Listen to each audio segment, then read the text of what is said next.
Ça va? Non. On a fait un tirage au sort pour nos choix d'instruments pour l'orchestre à l'école, puis j'ai pigé le ukulélé. Et tu voulais quoi? Ben, la guitare électrique.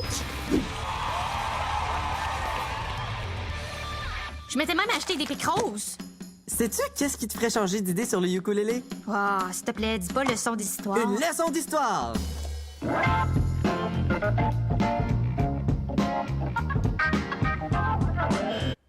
J'en sais déjà beaucoup sur le ukulélé. C'est petit, moins cool que la guitare, et ça vient d'Hawaï.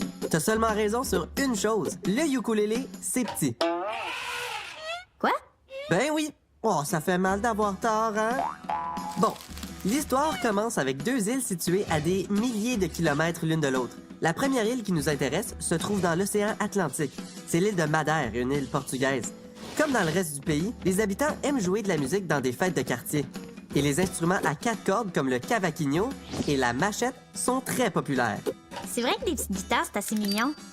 Au milieu des années 1800, la vie sur l'île de Madère est difficile. Les récoltes sont gâchées par des catastrophes naturelles qui causent la pauvreté et la famine. Ah, ce qui fait que les gens n'ont pas trop le goût de fêter. Exact. Ils cherchent plutôt du travail. Et justement, sur l'île d'Hawaï, l'industrie de la canne à sucre se développe, mais il n'y a pas assez de travailleurs.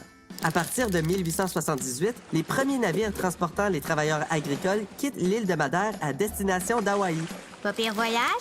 Qu'est-ce que tu penses que les travailleurs ont fait en arrivant à Hawaï? La fête! Ouais, ils se sont mis à jouer de leurs instruments.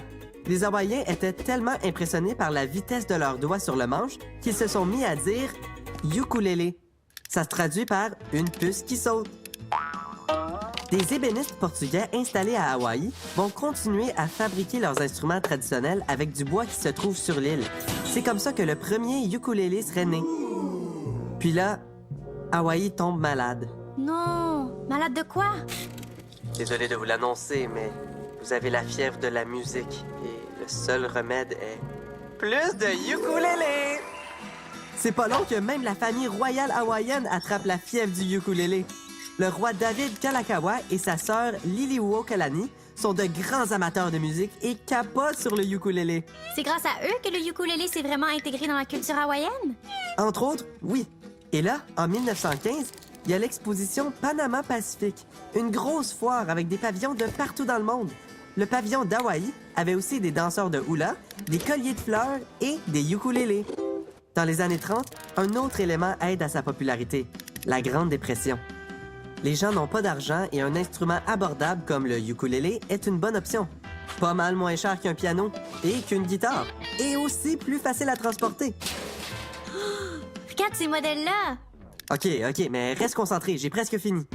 Même si le ukulélé connaît moins de succès dans les années 50-60 à cause du rock'n'roll, différents groupes ont recommencé à en jouer dans les dernières années et il est redevenu populaire. Oh! Regarde ça! Ça fait un petit bout que tu m'écoutes plus, hein?